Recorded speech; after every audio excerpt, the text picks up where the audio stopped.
Public SN TV jërë ngeen jëf mbokk yi dal leen ak jàmm ci seen 3e numéro bu Public Sport tey nag Public Sport dafa seet si keneen koo xamante ni kàngam la ci wàll wi nga xamante ni moom lay yëngatu mu nekk koo xamante ni ku ñu ràññee la ci domaine bi nga xamante ni moom lay pratiquer vraiment mbégte ak contentement la ñu am tey nag seq ak moom waxtaan may jaajëfal sama technicien bi nga xamante ni moom laa àndal également ci liggéey bi waaye tamit di leen delloo njukkal ndax saa su nekk rek yéen ak ñuy topp du ñu suivre naka noonu it di partager li nga xamante ni mooy suñuy live waaye tamit di seetaan bu baax a baax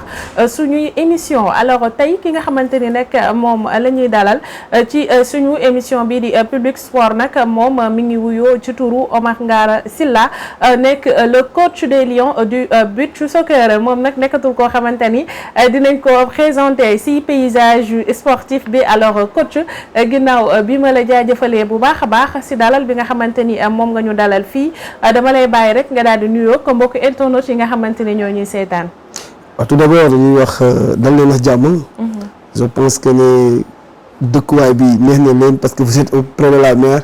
et ensuite di ñaanal seen site bi mu jëm si kanam. amiin di ñaanal aussi ñi ñuy seetaan spectateurs yi yàlla dafa leen jàmm. amiin amiin li ñuy jublu sunu kanam muy tabaski yàlla na ko yàlla yombalal borom kër yi ba ku si nekk am sa xaru tabaski. amiin amiin te yàlla nangul ñu sunu jaamu yàlla. amiin amiin amiin amiin macha allah jërëjëf coach kontaan nañ bu baax a baax si accueil bi nga xamante ni moom nga ñu accueillir fii encore une fois de plus alors coach est-ce que mën nga ñu wax tuuti ci sa jaar-jaar déjà naka nga def ba dugg ci lii di beach soccer ak i tamit ginnaaw sa reconversion depuis combien de temps nga nekk l'entraîneur des Lions naka noonu it comment ça s'est fait sa intégration tout d'abord biir équipe nationale de beach soccer mais également sa reconversion en tant que coach de l'équipe. Bon tout d'abord defe naa bu fi nekk di fàttali anecdote yi ay ça nous fait un peu nostalgie parce que en fait le beach soccer c'est venu naturellement chez nous les Yofois parce que man Yoff laa dëkk. donc ki ñuy naan Ibrahima Ndiaye Chita ma koy ñuy au passage le doyen moo ko doon organiser fii ay tournois. ñun boobu sax xamuñu woon ne beach soccer dinañ mas a dem ba jouer ay coupe d'Afrique ak yooyu. donc ñu ko doon def nag mémorial Abdou Mbaye bi ñu ko defee. donc si noonu si lañ ñëwee man di jouer après si lañ ma gisee ñu ne nag dafa war a am une sélection bu ñu def si noonu man aussi. si laa si nekkoon meilleur joueur bi ñu jël ma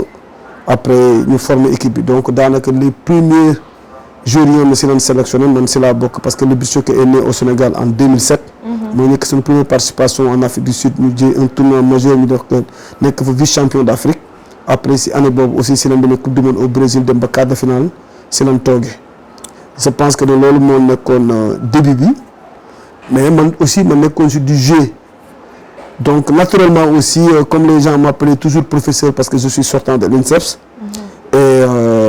naam na bi ma koy jouer étudiant laa woon à l'INSEPS mais après au fil du temps après ma doon professeur mais lu si bari coach bi Boy Bandi ma koy ñuy au passage aussi moom moo ñu ko nekk suñu coach moom bu ñëwee rek dama wax naan coach doxalal donc après man maa doon gérer aussi les séances donc moom aussi sur le plan tactique ma doon def kii mais man bu ñëwee échauffement bi étirement yi yooyu noonu man lañ ko doon bàyyil donc dama teeloon na nekk si préparation wu équipe bi dama si teel a imprégné wu. Sita aussi à chaque fois dañ doon ànd vers la fédération. sur le plan administratif mu may wan affaires yi demee fédération aussi comme man j'étais l'intellectuel dans le groupe donc dama doon teel a xam administration bi aussi nan la doon fonctionner. donc les choses se sont venues naturellement comme ça ba yàlla li muy def en 2015 mu nekkoon sama dernière participation en coupe d'Afrique et coupe du monde. en coupe d'Afrique on était aux îles Seychelles d'ailleurs ñu nekk fa vice champion. parce que année boobu Madagascar moo jël raaya gi ci Sénégal ñu perte fa suñu titre. et après ñu dem Portugal aussi ñu toog ñu premier tour boobu aussi amuñu woon coach Boy Bandi dafa demoon ndax Jaraaf après Chita moo ñëwoon gérer intérimaire bi man j'étais capitaine et en même temps adjoint de Chita. si noonu aussi naturellement Chita bi mu defee benn année en 2015 nekk vice champion aux îles Seychelles. après dem Portugal aussi toog premier tour pendant la coupe du monde. partage woon poule bi ak Japon Argentine ak Portugal defe naa Argentine moo ñu dóor premier match ñu dóor Portugal Japon dóor ñu Japon Argentine dañu gagné ñun ñu gagné Portugal. Portugal boobu sa année boobu moom moo jël championnat bi mais ñun ñoo ko gagné tamit mais après dañ toog premier tour si biir ñibbisee nag bon avant ñuy ñëw bi si après Sita dafa déclaré woon ne moom bàyyi na nekkatul si poste entraîneur bi après la fédération si lañ ma confié mi ma Yacine Mar mu nekkoon en même temps sama professeur à l'INSEP pendant 6 ans. parce que moom sama xam naa dina wax ne moo nekkoon DTN fédération bi moo nekk DTN fédération bi nekkoon aussi sama course quand yi ma nekkee RS Yoff donc en même temps nekkoon sama professeur pendant les 6 ans nekkoon en même temps sama encadreur pendant bi may def sama mémoire donc ñu bokkoon ay cursus moom yu jaar ba tey yàlla def ñu nekk direction technique ma nekk nag ci équipe bi 2016 dem première coupe d'Afrique jël ko dem coupe du monde toog quart de finale demaat coupe d'Afrique en Égypte dama njëkk a dem Nigéria jël ko fa demaat Égypte jël ko fa dem Paraguay toogaat quart de finale après ñëwaat Sénégal jël ko fi en 2021 dem Russie après ñu dóor ñu demi-finale et après si noonu si la amee contrat dem Maroc def fa 2 ans après en 2024 affaire yi fekkuma fi parce que après Sénégal dafa toog premier tour way dafa toog premier tour si année boobu dafa jël coupe d'Afrique bi avec Mamadou Diallo fële en Mozambique après bi ñu demee coupe du monde ñoom ñu toog premier tour après amatuñu woon coach man aussi mu tombé ma am rupture contrat ak naar yi si laa ñibbisee ñu war jël équipe bi naturellement après dem Égypte encore jël ko fa et après demaat demi-finale aux îles Seychelles. defe naa loolu mooy sama jaar si équipe bi. macha allah mu nekk parcours bu riche ah vraiment nga dooree ko ci joueur ci biir équipe bi dem ba nekk coach adjoint dem ba nekk ki nga xamante ni moom mooy tàggat suñu gaynde yi nga xamante ni dañu yëngu ci wàllum football de plage mais coach sànq yaa ngi koy wax ren demoon ngeen jongante fële ca Seychelles ci coupe du monde mais da ngeen dem ba demi-finale rek après équipe bu Biélorussie bi daal di leen daan ban jàngat nga am par rapport ak seen participation ci 23e édition bu coupe du monde beach soccer bi. waaw tout d'abord day baax ñuy rappeler le Sénégal est venu de très loin. parce que bu ñu fàtte ne 2024 moi j'étais au Maroc et je pense que l'équipe a été éliminée au premier tour. te je pense que ne loolu aussi baax na ñu koy rappeler ñi ne xam ne Sénégal aussi 2024 dañu ñibbi à déception moom une crise. ñuy wax ne équipe joueur yi dañ war a bàyyi dañ màgget après coach bi aussi la fédération daka limogé woon donc amatuñu woon coach ñu toogoon benn moment boo xamante ne y a un vide. au niveau du beach soccer sénégalais kenn xamul si ban tànk sa lañuy dem ba bi compétition bi di pare ñëw amuñu woon coach mais li naan Sénégal aussi dañ am may. mu tombé aussi un malheur pour un bien ma nekkoon Maroc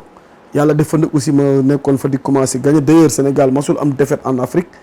de 2015 la gëjoon am défaite première défaite bi mu am Maroc moo ko dóor te boobu maa ne woon Maroc dóor leen si les Jeux africains final boobu. Maroc aussi jëloon naa fa ay trophées. léegi nag bi ñu ñibbisee bi ñu amee rupture bi noonu si laa ñëw jël équipe bi naturellement. donc pour vous dire que ne après bi ñu ñëwee aussi daf fekk ñuy defaraat mais nag. defaraat bi yëpp dañ lay wax ne objectif bi moom mënuñu bañ a défendre suñu titre en Afrique mais nag bëgg nañ delluwaat suñu place. maintenant après li naan l'appétit vient en mangeant gars yi ne dañ ñëw ba si tournoi bi ne Sénégal mën na ko jël. loolu moo waral ñu bari naan déception la est-ce que la moo tax mënuñu jàll étape bii mais ñoom saa yi bu ñuy wax dañuy natt équipe si 2021 mais dañuy fàtte ne l'étape de 2024 on était éliminé au premier tour te j'ai pas encore vu dans le palmarès d'un footballeur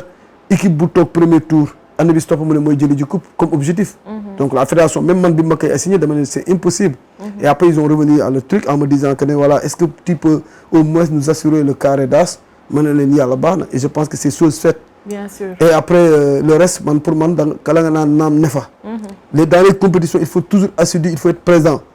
mënoo rater un rendez-vous bëgg ñëwaat ne non da ngay sauter processus bi pour dem. ceeb bu jën boo koy togg am na loo xamante ne mënoo ñëw rek sóor añ bi am na luy préalable. bien sûr donc man pour man Sénégal mu ngi si processus affaire bi da ngay assidu Bélarus bi ñuy wax ni Bélarus depuis 2019 dafa nekk si compétition régulier. Europe boo xoolee wàllu beach soccer li ñu doon gën a jàngat si ñoom li ñu doon gën a xam mooy la Russie l'Italie l'Espagne le Portugal et la Suisse. aujourd'hui la Bélarus bi mu ñëwee da leen bouleversé. Suisse gën ngeen ko dégg si beach soccer bi. Espagne pour mu qualifier léegi day difficilement parce que la Bélarus dafa ñëw imposer wu avec son tactique am ak physique am. donc la Bélarus dafa nekk si compétition yi du régulier affaire bi nag il faut ngay régulier naam Sénégal chaque année mu ngi jël coupe d'Afrique mais bu demee compétition il faut que moom benn stabilité. pour rappel en 2007 on était éliminé en quart de finale en 2008 en France on était éliminé pendant la coupe du monde au premier tour. en 2009 on n'était pas qualifié en 2011. on était éliminé en quart de finale en Italie contre le Portugal. En 2013, on était éliminé au premier tour. En 2015, premier tour. C'est à partir de 2016 que l'équipe a eu un stable. Là, ça, il faut le souligner. 2016, 2018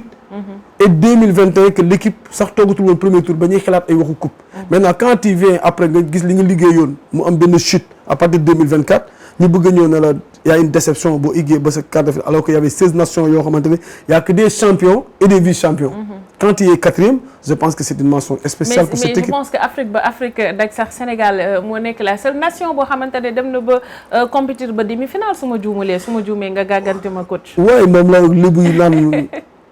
waa Yoff seenu nag day tuuti. Olof Sénégal aussi seenu nag day tuuti par exemple ñun li ñu def mënuñu mesurer la grandeur mais moi quand je reçois des gens à l'étranger des messages venant de Maroc venant de partout dans le monde. ay messages et ensuite fi ñu nekkoon Île Seychelles le président de la République Île Seychelles était dans notre hôtel. da doon ñëw toujours di ñu motiver di ñëw son anniversaire les Seychellois étaient très fiers de nous. Ça veut dire qu'aujourd'hui au Sénégal j'étais un peu étonné quand j'ai entendu la presse sénégalaise dire que oui c'est un échec. Et après ouais, je me suis dit que Sénégal moom lu mu xam mooy coupe. mais coupe kenn ne le décrète pas c'est un processus. On ne peut pas le Sénégal avec Aliou Cissé que je salue au passage ñaata. mais da nga ko fi bàyyi. muy liggéey di liggéey bi coupe bi jotee dafa yomb si ñun. mais équipe mënul ñëw rek tëb da ngay jëli coupe. aujourd'hui on a vu le Maroc peut-être avec la petite catégorie. Pourquoi aujourd'hui le Sénégal commence à perdre ses titres en petite catégorie c'est parce que ñun dañ amoon benn centre nekk fi di liggéey. les Marocains bi ñu gisee ne attention ñi seen centre bi kat moo tax ñuy gagner ils ont ouvert en même temps que nous. ba pare def si ay moyens ëpp ñu ko. aujourd'hui on a vu les récoltes. Cette année, parce que Maroc bu jëloon U20 day rattaale U17 U15 tout ah il est en train de prendre tout. Et pour man liggéey bu ñu yoree rek après day yomb wita. naam Sénégal li mu doon def moom la dëkk yëpp di def léegi nag après il faut accompagner avec des moyens. Mais je pense que encore une fois c'est l'occasion de féliciter mes joueurs. Ils ont fait un énorme tournoi. waaw macha allah vraiment def nañ liggéey bu am solo wax dëgg fa yàlla parce que nag c'est pas la première fois ñuy qualifié ci mondial de coupe de beach soccer yaa ngi koy wax coach et c'est pas la première fois également ñuy dem ci passé carré d'as bi dem ba demi-finale mais est-ce que nekkul li nga xamante ni la même équipe coach moo leen dóor à 2 reprises à des compétitions différentes moo tax ñenn ñi jàpp ne peut-être déception la. Non, pas du tout, parce que la Bélarus nous a gagné un match de poule en 2024. Parce que nous avons quart de finale, nous avons match de poule. Match de poule, nous avons. Mais encore une fois, la Bélarus, c'est une équipe qui les gars, ils ont Bélarus. À Sénégal, Sénégal-Argentine, l'affiche est très beau. Mais quand on dit Bélarus-Sénégal, l'affiche n'est pas beau dans les yeux parce que nous avons un tour. Mais le beach n'est pas le foot à 11. Aujourd'hui, Argentine-Sénégal dans le beach, ce n'est pas une affiche. La Bélarus-Sénégal, c'est une grande affiche. Sur le monde, nous avons vivre le beach. Aujourd'hui, en Europe, là, amul benn équipe européenne bu bëgg a daje Bélarus et pourtant nous on a fatigué toutes les équipes européennes yu ñu joué Portugal nul n'était pas les occasions ratées de cela et puis voilà koo xamante ne yow contraint nga que 2 tiers temps mënula dugal bii et après il y avait des errements défensifs mais sinon le Sénégal avec les Européens day def toujours grand tournoi. Aujourd'hui la Bélarus effectivement on a joué avec eux si on revient sur le match la Bélarus dañu déjouer. Ça, je suis d'accord. Moi, j'étais un peu naïf en première mi-temps. Et quand même, naïf, bien, mi-temps, on a fait 1-1. Parce que la Bélarus, il faut calmer le jeu. Parce que dans le Sénégal, dès qu'il commence à Al-Seni, terminer Ousseynou. Pourquoi Al-Seni? Parce qu'Al-Seni joue avec la main, le jeu direct. Dañuy dawlo, tout le monde bëgguñu ko leen dawlo. Sénégal, après troisième mi-temps, bi day revenir fort parce que dañ taxaw physiquement. La Bélarus, sur le premier mi-temps, boo xoolee ñu joué bariwul. dañ casser le rythme. dugal ñu benn te Sénégal marché moo daan jiitu ñoom ñu faussé son plan teel ñu dugal. ñun on a riposté pour marquer bien égaliser et après ñu dem mi-temps mais quand on revient à la mi-temps c'est ça pour man fa la nit ñi waroon taxaw def jàngat mooy le Sénégal ban bii la encaissé tout le monde a vu que le match on nous a sifflé une faute pénalty boo xamante ne c'est regrettable jusqu'à aujourd'hui l'arbitrage maintenant mënoo taxaw ci télé les médias FIFA di wax parce que quand il perd il faut perdre dignement mais là on est chez nous on peut en dire parce que il faut dire les choses telles quelles parce que en fait quand il élimine l'Espagne après éliminer l'Italie quand il veut éliminer la Biélorussie on sait ce qui se passe à la FIFA je suis désolé et après voilà pour moi il y a des choses très regrettables yoo xamante ne tey ça se passe au niveau de l'arbitrage on le dit et après voilà et après on ne fait que accepter mais parce que penalty boobu ñu sifflé coach man ba tey je ne comprends pas penalty boobu moo basculé le match nul n'était pas ce penalty tey lan leen doon wax mais il faut que ñu may leen penalty c'est bien vrai après encaissé waat nan parce que en voulant truc ñoom mais penalty boobu day am ay fait yom day am bu amee après day basculer marché bi après ñoom coup dans et ce jour là aussi il faut se rappeler qu'on a raté trop d'occasions. du sunu jour c'est un jour sans 4 balles barre 2 balles poteau les occasions manquées et après da ngay xam ne jour défaite moom bu ñëwee da ngay cuune complètement mais encore une fois la Belle a reçu on accepte vraiment ça. Le fait que mu nekk vice-champion du monde c'est pas parce que la Bella c'est une petite équipe c'est une grande équipe. Donc bu ñu gagné du gàcce mais li ci des mooy continuer liggéey parce que le travail n'est jamais parfait il faut continuer à améliorer. Très bien merci beaucoup coach alors laaj bi nga xamante ni moo ci topp mooy est-ce que mën nga ma defal jàngat par rapport seen 3 wala seen 4 derniers matchs yi avant ngeen di jàmmaarloo wala avant ngeen di dajeek ak Bélarus alors ñu commencer par seen match bi nga xamante ni doxoon na seen digganteeg Chili. waaw Chili mooy suñu troisième match je pense troisième match la première match c'était contre l'Espagne. Donc on a joué d'abord contre l'Espagne. Le premier match et après ni ñu ko on l'a abordé sereinement parce que l'Espagne xam nañ ne jour la yoom dañ technique boo leen bàyyee bal bi da ngay am problème sinon boo leen bàyyee bal bi il faut essayer de jouer des transitions rapides c'est ce qu'on a fait de telle sorte que l'Espagne tous ces 90% de ses buts c'est des ciseaux donc nan fexe ñun ba jël bal bi teg ko suuf nan nangu ñoom ñu bañ jël si kaw ñoom buñ ko yëkkati nañ tëj fi ñu war a xam ne fa la ñuy defee seen ciseaux yi donc ñoom d'habitude il fait des ciseaux au niveau du milieu donc ñun fexe nañ ba sunu bloc boobu tasul woon durant tout le tiers-temps donc looloo ñu permettre woon ñoom dañ doon tijji buñ tijjee pour ñun buñ ñëwee fekk si ñu dugg si biir pour def seen ciseaux yi donc ñoom buñ tijjee ñun du leen fa fekk da leen di bàyyi bal bi foofu taxaw si digg bi buñ ñëwee si digg bi ñu tëj leen donc ñu delluwaat donc c'était un match tactique mais ñun saa yi bu ñu amee rek dañ doon am transition rapide yi après di ko dugal si noonu nag ñu leen jiitale ñoom aussi bu ñu bëggee dabu ñu leen di marqué waat ba yàlla def ni leen gagné. Et après on s'est revenu contre la Tahiti qui était un match difficile parce que ñëpp xam nañ ne Tahiti dafa nekk zone boo xamante ne la zone Océanie moom moo fay qualifié chaque année la Tahiti a été 2 fois vice-champion du monde c'est une grande nation mu nekkoon favori aussi sunu poule. parce que moom mooy Espagne ñoo doon favori Sénégal sa poule 3 la ne woon. donc bii nga xamante ne Tahiti ñun daje nañoo wax moom aussi. mooy match man je peux dire que ñu bari ñu naan contre l'Italie mais ñun en âme et conscience contre Tahiti moo nekk seen match bi gën difficile parce que match boobu dañ ko waroon perdre mais comme li ñuy wax football mën nga dominer doo gagner comme mën nga ñu dominer la aussi nga gagner comme mën nga dominer gagner mais contre la Tahiti mënoon nañ ko ñàkk kon nañ ko gagner daan am sens jour boobu yàlla àndax ñun ñu am si ndam ñu ko siy sant parce que la Tahiti n'a pas démérité parce que Tahiti en général bu ñëwee si tournoi yi ak zone bi muy jógee premier match bi day sonn mais deuxième match day monter en puissance moo tax naan Tahiti ku mu dajal deuxième match rek da ngay am problème parce que day fekk ñu nekk si forme adopté wu mais c'est le premier match en général fatigue bi la leen sonal donc ñun aussi ñu subir conséquences yi parce que xamoon nañ li ñuy xaar ñu woon match bu physique bu metti mais aussi ñu fàttali ne Tahiti dafa perte premier match am donc boo ko dóoroon deuxième match bi day toog biñ ko dóoree moo tax match bi moom Tahiti bakk dem la si tegoon c'est pas les mêmes enjeux Sénégal gagné woon na nekk si benn confort bëgg qualifier coûte que coûte Tahiti bañ a toog donc match boobu forcément da doon metti mais yàlla def na ñu gagné leen après on a joué contre la Syrie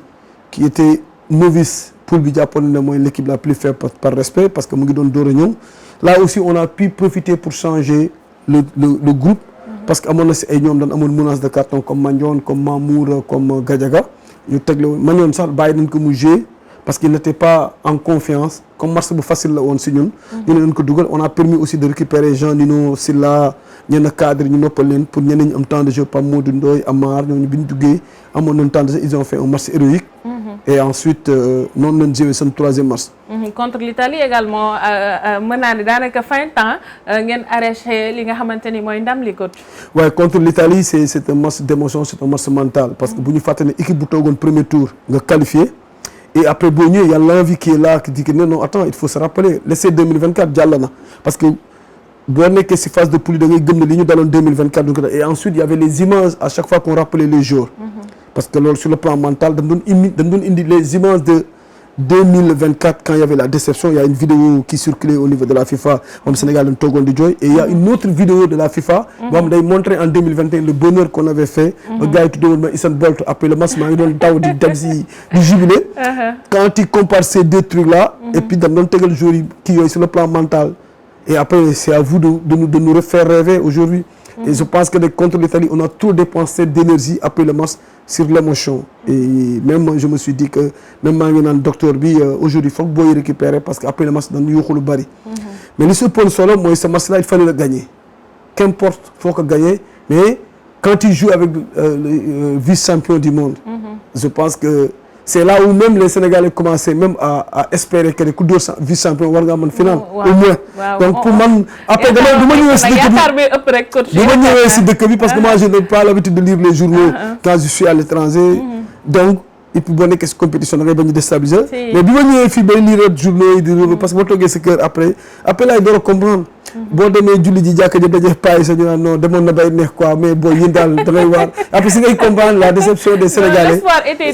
trop et puis man quand j'ai des images yoo xamante sunu waa kër dañ ko doon am bu marqué gars yi ñëw si buntu kër bi fii jubilé comme une coupe du monde comme fii aussi ñi fi dëkk Yoff dafa bari les gens ils rêvaient et ensuite c'est des choses et puis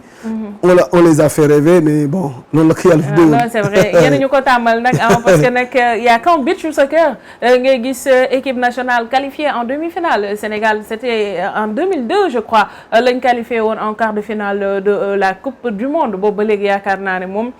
mi ngi noonu coupe d'Afrique jël nañ ko fii mais beach moom wax dëgg fa yàlla au-delà de trophées yi nga xamante ni yéen a ngi koy am sur le plan continental aussi il faut le saluer c'est la deuxième fois coach ngeen di dem en demi-finale donc je pense que ni yéen a ñu gâté en fait l'espoir était trop grand et puis yéen a ñu habitué peut-être par rapport ak ndam yi nga xamante ni yéen a ngi koy am xëy na looloo tax sénégalais yi jàppoon na ñoom final bi dañuy ñëw rek daal di koy gagner bu ko defee ngeen ñibbi si ak le trophée mondial mais bon la loi du sport nag elle est moo mel noonu elle est comme ça et c'est très déplorable parce que gis nañ ne U18 yi bi ñu ñàkkee seen match bi ñu ñibbisee on les a même pas accueillis à l'aéroport et puis avec des pluies de critiques également sport moom moo demee noonu tey da ngay ñàkk suba nga. oui bon tu sais le Sénégal en tout cas la fédération moom je pense que ne bu ne terewuñu leen peut-être la population mais la fédération moom. non la population. la population bon la population moom. xam nga ñun tey man tu ne peux pas forcer la 12e gaynde wala je ne sais pas aller Casa wala ñeneen on peut pas faire les repos je ne sais pas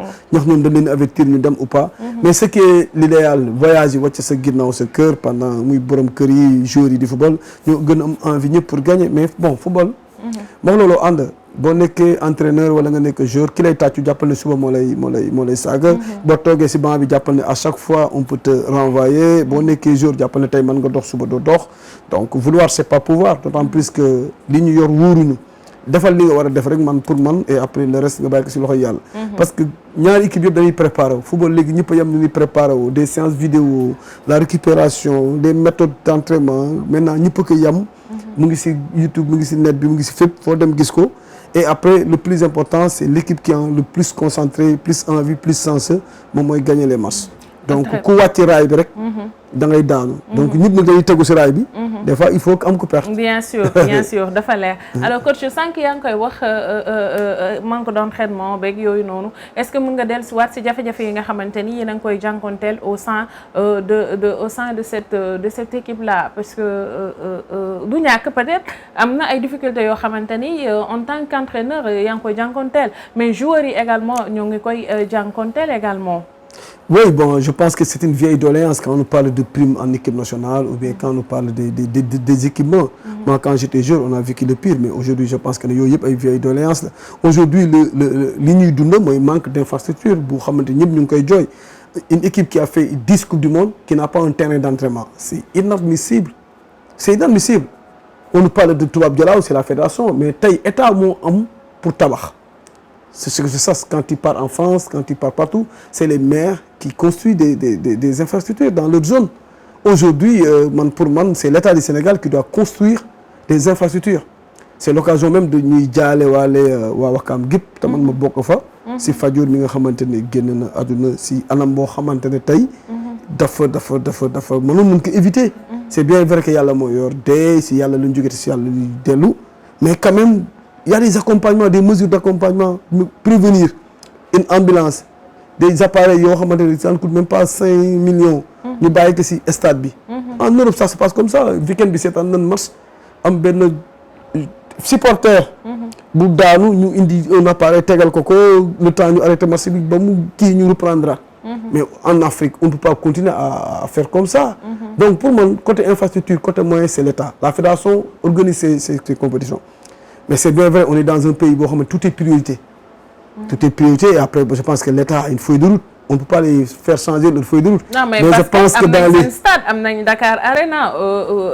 football aussi je pense que bëri nañu ay stade yoo xamante ni am nañ ko. non quand je parle du but choqueur. ça veut dire que infrastructure yi moom les autres disciplines sportives. du ñëpp nag mais am na discipline yoo xamante ni am nañ ay lieux yoo xamante ni bu ñu bëggee organiser compétition fa la ñuy dem parfois aussi bu ñu bëggee tàggatu fa la ñuy dem pourquoi pas le beach soccer. d'autant plus que parce que ñun vraiment si ay trophées. parce que vraiment ñun nit ñi laaj naam. accepté nañ que vraiment war nañ fi indi coupe du monde. mais je pense que ne Sénégal moom lépp lu mu am beach soccer si wàllu gisuma waxuma Sénégal mais je défie les Africains ban discipline toute discipline confondue en Afrique moo peut palmarès le beach soccer sénégalais. Quand tu es 9 fois champion d'Afrique, je ne sais pas, 8 fois champion d'Afrique, et ensuite quand tu es demi-finaliste 2 fois en Coupe du Monde, combien de participations en Coupe du Monde? En termes de participation, si deux équipes ont remonté 2007 l'an que formé, il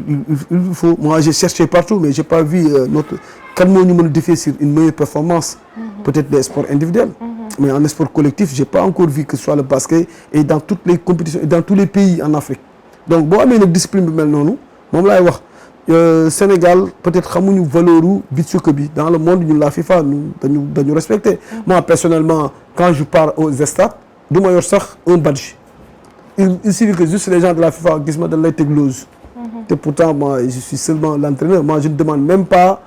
un badge pour aller aux stades. te pourtant il y a une organisation ñoom mais da ngay ñëw ñu ay course yeggali ci tribune officielle bi parce que voilà c'est l'entraîneur national dañuy fier si yow mais fii Sénégal. Je pense que taxi ça da ngay fay c'est normal parce que voilà parce que les gens ne connaissent même pas le bus da ngay wax kenn naa loolu bonne discipline la. Maintenant pour man c'est normal parce que dëkk bi aussi ak kii mais état bi daal war na mën a gën a góorgóorlu. si defar infrastructure pour xale yi. parce que man j'ai quand on s'entraîne ici à côté si côté ñoom it ay Modou Lo wala affaire yooyu man je pense que des fois problème sécurité sax day am. problème sécurité parce que on sait que le monde de la lutte. public gu lutte bi du public gu football bi public gu football bi même yaa que ñëpp dañ bëgg sport mais des fois quand booy entraîner foofu da ngay gis ne t'es exposé et c'est pas sûr mënoo ay mbër di entraîner fii yow nga bëgg entraîner fii donc public bi bal bu jàllee fële ñu dem jëli ji ko da ngay toog ay 2 à 5 minutes di seet sa ballon foofu nit ñi dañuy bari en plein air des séances tactiques les joueurs ne sont pas concentrés donc tout ça pour man un stade digne de ce nom Mauritanie barke Demba Ndiaye la ñëw si beach soccer bi am nañ seen centre am seen terrain bopp je pense que la fédération lépp lu muy def si beach soccer bi en Afrique gars yi dañ ko si naw mais man pour man accompagnement état bi ministre dafa war a taxaw pour équipe bu beach soccer am son stade. alors coach yaakaar naa ne autorité fédérale yi dañ dégg li nga xamante ni loolu nga wax c'est tout à fait normal parce que discipline bu mel ni beach soccer moom ak li ñu indil yëpp ci ndam ci réew mi également war nañu am foo xamante ne au moins fa la xale yi di tàggatoo alors coach naka nga gisee sa avenir au sein de l'équipe nationale de beach soccer ak perspective yi en fait. bon man pour l'instant maa ngi nii toog parce que bon ñu kon ma ko waxee c'est l'occasion aussi ñu ñaanalaat renouveler waat sanuy prière si soxna si nga xam dafa génn àdduna bi ñuy dem. yal na ko yàlla yërëm. donc yal na ko yàlla xare àjjana soxna si vraiment mu nekkoon ku lu bari si man donc njaboot gu si ñu ngi nii samay loxo. donc là je dois chercher à gérer ma famille j'ai besoin de un moment pour être avec mes enfants pour ne serait-ce que pour la stabilité c'est bien vrai il y a beaucoup de contacts venant de l'extérieur. parce que ñu si bari jàpp ne damay delluwaat extérieur mais man pour man la priorité aujourd'hui ce sont les enfants. démb maa ngi dégg si benn télé bu ma nekkoon ñu wax ne dañ dégg si presse bi ne damay delluwaat Maroc ñu ne l'Arabie Saoudite mais man si ñi lay dégg rek quoi mais man le plus important pour man actuellement maa ngi vacances. te maa ngi profité pour toog fii di ñaanal soxna si. ba pare nekk ak njaboot donc perspective yi le championnat moo fi nekk après tabaski ji booy dañuy dem jouer ji seen championnat. mais pour l'instant l'équipe nationale day off parce que tamit. depuis notre retour bi ñu jógee Maroc ba léegi ñu ngi ci équipe bi noppalako ñu benn yoon. xanaa dinañ ñu may tuuti sax ñu naan jus quoi. waaw ñu lakk ñu jël ci brise de mer bi tuuti. ah non mais sûrement coach dinañ leen may moom ngeen noppali ko tuuti comme on dit en wolof ngeen aftandi ko tuuti alors le mot de la fin coach gis nga émission bi vraiment bëgguma woon mu jeex parce que c'est tellement intéressant mais xam nga faw rek ñu tàggatoo alors le mot de la fin ak itamit coach bu fekkee ne am nga looy conseiller jeunes yi nga xamante ni dañoo bëgg a dugg si embrasser discipline bii di football de plage di beach soccer lan lay doon. waaw tout d'abord di leen jaajëfal si déplacement bi vraiment di leen ñaanal aussi bu déwénee ba leen fi ñëw ngeen fekk ñu teg fi trophée bi wala au moins une médaille bronze wala médaille d'argent et puis yéen aussi ngeen nekk télé boo xamante ne voilà dañuy toog di jàppe seen télé fii di seetaan normal mu nekk télé bu Afrique monde bi yëpp di seetaan yal na leen ko yàlla defal ngeen delluwaat seen njaboot si jàmm beneen bi aussi mooy di wax képp koo xamante ne tey yaa ngi woon si di supporter équipe bi wala di ko ñaanal muy sunu yaay yeex sunu papa yeex sunu supporter sunu sympathisants ñu ngi leen di jaajëfal. mënuñu dem si ku si nekk jox ko loxo mais fi ñu toog nii occasion la pour ñu jaajëfal leen di leen wax vraiment gis nañ ñaan yeeg gis nañ message d'encouragement yi des fois. man dinaa ba tey jii nii maa ngi tontu saa yi su ma xëyee dama objectif bi mooy tontu sans message. parce que sa portable day bari message parce que li dalandoo woon sama kaw dafa bari. nga am décès après amaat ay nga am coupe du monde donc ñii da lay. si match yi la ndigee sax décès bi parce que dañuy gis statut parce que man je n'osais pas envoyer benn message si match yi sax parce que toujours soxna si laa doon statut di def ay ñaan donc loolu aussi c'était une source de motivation joueurs yi aussi maa ngi leen di ñaanal ñu nekk dellu seen kër si jàmm parce que vraiment ay jàmbaar lan parce que c'était pas évident nga yee leen 6h30 ñu def seen réveil musculaire après 7h ñu dem entraînement bu ñu entraîné ba pare ñëw récupérer 10h 11h nga yee leen ñu def séance vidéo bu ñu paree dem añ bu ñu añee ba pare nga bàyyi leen ñu 4h30 ñu takkaat jóg dekkaat si donc dañ doon am 3 séances yoo xamante ne 2 c'est des séances pratiques benn séance vidéo la donc mu metti woon trop muy sedd muy naaj dañuy dem amul ay jàmbat c'est bien vrai que ne suñ buñ génnee programme bi rek samay rappelé bu ñu ko defee si groupe wala bu ñu ko bindee si tableau bi rek benn jour bi da ko war ni mu ko doon waxee quoi naan tableau bi feesati na de pour wax ne le programme n'a jamais changé kañ lay léger quoi donc vraiment ñoom aussi ñoo xamante ni ñu déglu woon occasion aussi pour féliciter sama staff parce que vraiment man bi ma ñëwaatee Sénégal j'ai vu que la fédération a fait beaucoup de progrès donc il y avait un préparateur physique du nord de Toupane ñu koy oowee naan jóg parce que daawul may xale yi dara naan jóg la leen doon oowee donc il y avait aussi Jo Correa bi maa moom ñoo nekkandoo woon Maroc mais un préparateur gardien en même temps un adjoint mu nekkoon aussi ku neex a liggéeyal en tout cas le staff médical aussi ñoom aussi ñu ngi leen di jaajëfal mais tamit di gàcce ngaala Augustin Senghor nga xam ne mooy président fédération mais Oumar Gueye Ndiaye bi nga xamante ne aussi moom mooy le président du foot spécifique xam ne moom dafa bàyyi activité am yëpp parce que moom dañ ko affecté Bénin mais terewul dafa demander des jours sans salaire pour ñëw accompagner ñu def si ay moyens aussi def si ay xalaatam def si bonne organisation Mohamed Samba bi nga xamante ne moom mooy sunu Baye Fallou équipe donc muy Mourid Sadikh boo xamante ne dafa nekkoon si équipe bi dëkk disponible major scène de l'intendant en tout cas bàyyiwuñu képp ku lim jum en tout cas on avait un bon staff et on a passé de très bons moments ñun ku ñu fekkoon ak Augustin foofu da ngay defe ne sunu morom la parce que moom accompagné nañu équipe bi aussi malgré que début bi raté naka mais bi mu ñëwee je pense que ne vraiment moment bonheur yeex naqar yi moo ñu la ko àndandoo woon ba nit ñibbisee mu continuer dem si congrès FIFA bi pour wane ne liggéeyal sa réew rek moo am solo parce que des fois dañuy defe ne ay président ay kii la mais je me rappelle que ne moom bi mu ñëw si ñun dafa nekkoon si voyage donc ñun ñibbisi nañ moom mu continuer waat defaat 16 heures de vol pour dem congrès FIFA si et puis gars yi dañuy toog rek fii di critiquer mais affaire bu ñu jàppale dafa yomb en tout cas du lu facile tu n'as pas une vie de famille tu n'as man mii lay wax nii samay doom yi ñu si bari xaw ma leen fii lan moom miine parce que jamonoy Covid bi laa leen xaw a miin mais sinon un sportif tu n'as pas une vie de famille lundi mardi mercredi jeudi vendredi tu es en regroupement le week-end tu viens après les enfants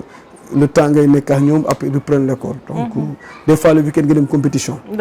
donc c'est très difficile man des fois surtout moi dama doon def lundi mardi mercredi jeudi vendredi samedi dimanche nga dem compétition donc le peu de jours que tu as le peu d'heures que tu as ñoom ñu ngi nelaw donc da doon difficile si yow moo tax instant yi daal maa ngi fi toog ràcc quoi en tout cas ñu ngi jaajëfal ñëpp wax ji nag lu si dëngee rek ñu xam ne du sunu coobare bu ñu sañoon wax ji jub quoi en tout cas ñu ngi leen di jaajëfal et on se donne rendez-vous d'ici peu quoi pour beneen compétition ñu teg fi coupe du monde bi inchallah. En tout cas on supporte beaucoup le beach soccer loolu moment je me rappelle ndeysaan en 2016 reportage bi moo njëkkee def ci sport beach soccer la woon avec Iba Ndiaye Chita Adja Biteye bi nekk ci TV Adja ne ma demal couvriral ma beach soccer beach soccer luy loolu mu ne ma football de plage après je suis allée je pense que côté Ngor la woon j'ai adoré cadre bi nit ñi toog di seetaan Chita ndeysaan baax après ma ñëw benn journaliste la mu waaye gis nga def sport ma ne ko wax xam nga rédaction boo def daal nga seytaan mu bàyyi sport baaxul ma ree ko rek ma ne ko ok donc depuis boobu après si la passion bi am pour la discipline mais pour le sport de façon générale aussi vraiment on vous encourage parce que nag li ngeen fi defagum ci wàllu tàggat yaram gisuma benn discipline sportive boo xamante ni def na ko fii loolu suñu borom dogal et dañ leen koy nangul et c'est tout à votre honneur coach ñu lay jaajëfal bu baax a baax encore une fois de plus di jaajëfal gaynde yi nga xamante ni ñoom nga àndaloon di jaajëfal également sa équipe technique mais également la fédération sénégalaise de football et par ricochet le ministère des sports bi nga xamante ni ñoo leen di accompagner di la masawu bu baax a baax si sa soxna si nga xamante ni moom nga ñàkk di ñaan suñu borom teg loxo ci njaboot gi may la xolu muñ également suñu borom lu mu def rek xëy na am na lu tax donc liñ lay ñaanal rek mooy yàlla sàmm njaboot gi ba noppi may la xolu muñ alors mbokk yi tey lii lañ leen indiloon ci cette émission bii di Public Sport ma yaakaar ni neex na leen ki ñu leen indil nag wax dëgg fa yàlla